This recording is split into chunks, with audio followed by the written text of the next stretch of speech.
کلام امام الزمان علیہ الصلاۃ والسلام۔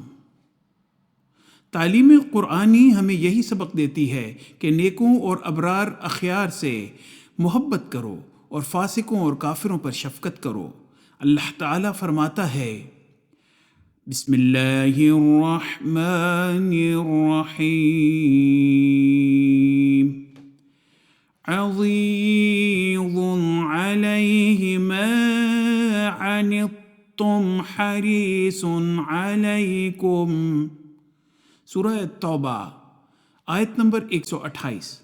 یعنی اے کافرو، یہ نبی ایسا مشفق ہے جو تمہارے رنج کو دیکھ نہیں سکتا اور نہایت درجہ خواہش مند ہے کہ تم ان بلاؤں سے نجات پا جاؤ۔ حوالہ نور القرآن۔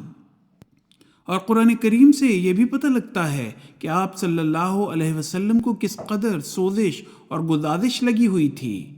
چنانچہ فرمایا، بسم اللہ الرحمن الرحیم، لعلک باخع نفسک الا تکونوا مؤمنین۔ سورہ الشعراء آیت نمبر 4۔ یعنی کیا تو اپنی جان کو ہلاک کر دے گا اس فکر میں کہ وہ مومن کیوں نہیں بنتے؟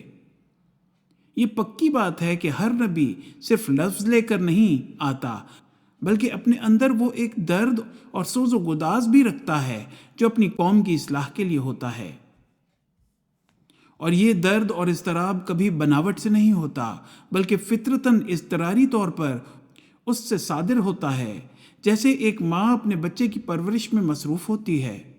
یہ بات کہ جذب و عقد ہمت ایک انسان کو اس وقت دیا جاتا ہے جبکہ وہ خدا تعالیٰ کی چادر کے نیچے آ جاتا ہے اور ذل اللہ بنتا ہے، پھر وہ مخلوق کی ہمدردی اور بہتری کے لیے اپنے اندر ایک اضطراب پاتا ہے۔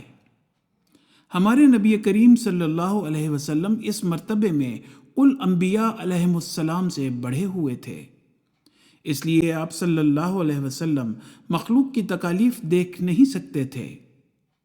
چنانچہ خدا تعالیٰ فرماتا ہے، عزیز علیہ ما عنتم، یعنی یہ رسول صلی اللہ علیہ وسلم تمہاری تکلیف کو نہیں دیکھ سکتا، وہ اس پر سخت گراں ہے اور اسے ہر وقت اس بات کی تڑپ لگی رہتی ہے کہ تم کو بڑے بڑے منافع پہنچیں۔ حوالہ ملفوظات۔